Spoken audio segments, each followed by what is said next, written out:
So today I'm going to tell you how much it costs to live on this narrowboat, because the answer may actually quite surprise you. Hello, my name is Josh and welcome back to Taylor's Aboard. So I live on this 70-foot narrowboat with my parents. Now unfortunately my dad isn't here because he's actually at work. Living on a narrowboat is not as cheap as you may think.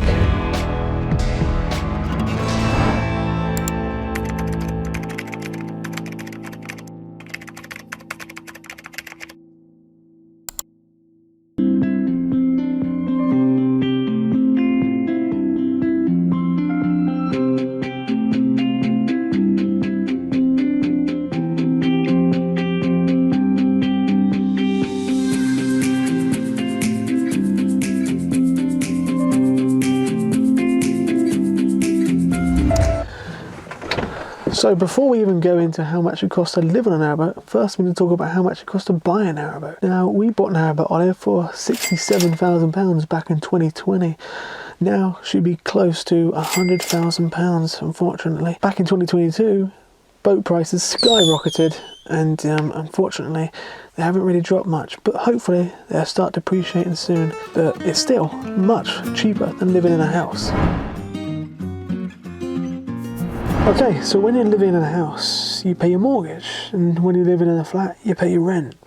Well, it's no different than living on a narrowboat. So the inland waterways contain over 2,000 miles of canals and rivers, which all need to be maintained. And the people who do this are the Canal River Trust, and a few others like the EA. And so to be able to cruise this vast network, we need to pay a fee. Now this fee covers the maintenance of locks, bridges and aqueducts to make sure the canals remain open and navigable. It also covers your facility costs. So whenever you get rid of your house in, fill up on water, get rid of rubbish, and sometimes you have showers and toilets, it all is in that price that you pay every year.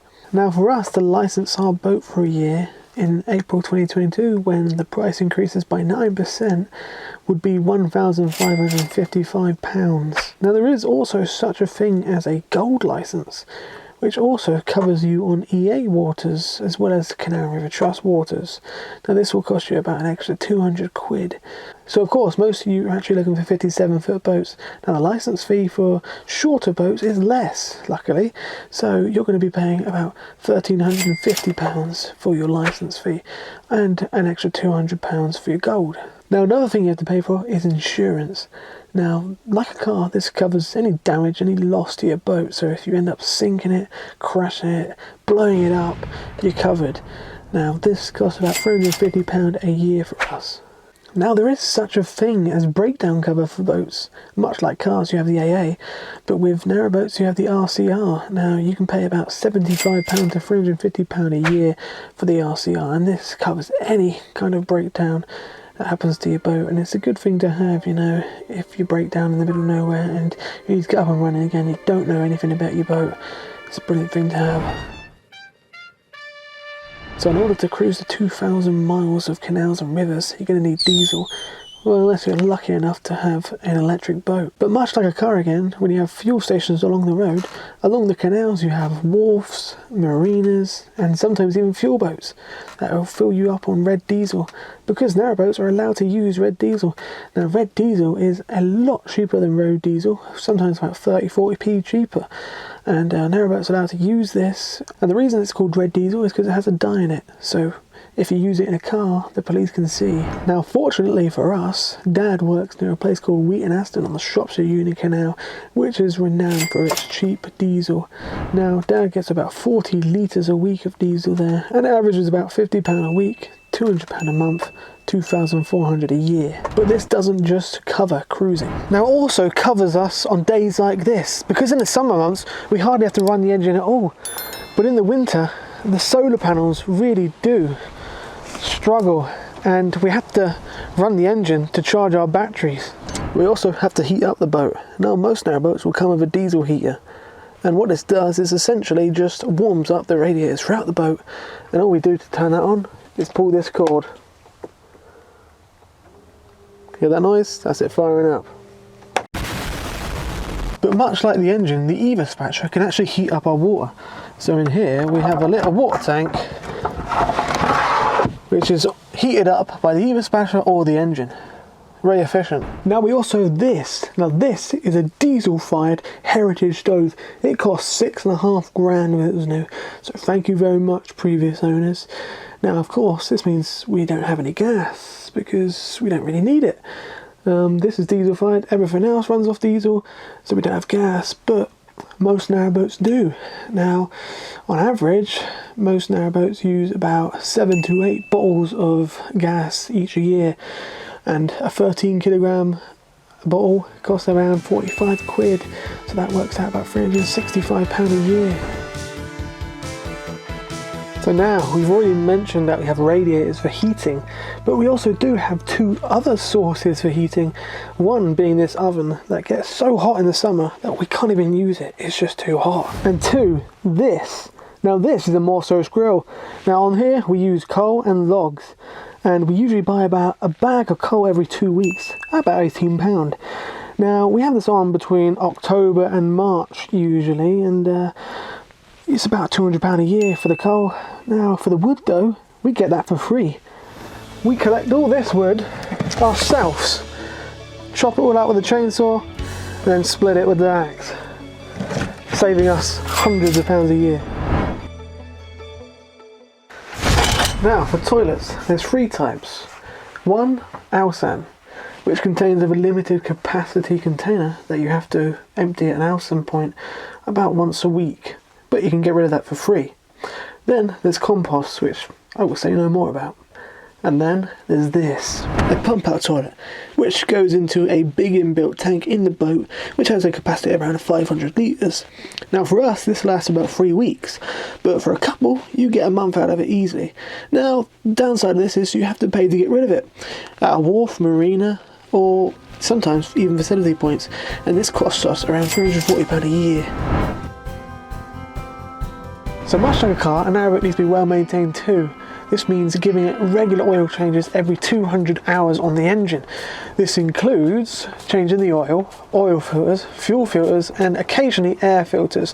Now you can do this yourself for as little as £50, but if you want to pay someone to do it, it's going to cost you about £250. Now Dad does this about 6 times a year, so every 2 months roughly, and so that costs about £300 a year. A lot cheaper though than paying someone else to do it 6 times a year. And then there's also long-term boat maintenance, the big one being blacking, which needs to be done every 2 to 3 years. This can cost about £500 to £800 each time you do it, but you can also get 2-pack epoxy, which lasts from 5 to 10 years, but that's going to cost you about £5 grand. You might also need some anodes which help protect the boat from degrading and rusting away, and these will have to be welded on, and they cost about £50 each.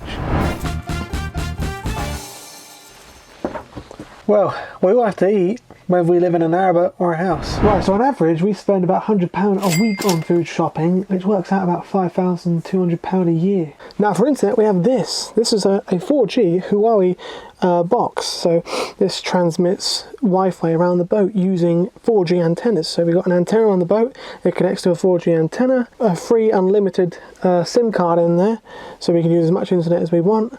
And that's about £17 a month, which works out about £204 a year. Well, that's pretty much everything. Now let's add it all up and see how much it costs us to live on a narrowboat for a year. So that's £1,555 for a CRT boat licence, £350 for an insurance, £150 for RCR, £2,400 for diesel, and for argument's sake, let's say we would buy some gas, which would be £360 a year, £200 for coal, £340 a year for pump out, £300 for servicing. We did the blacking this year, so we'll count that as about £700, and about £5,000 for food, and about £204 for internet, at a grand total of... Drum roll!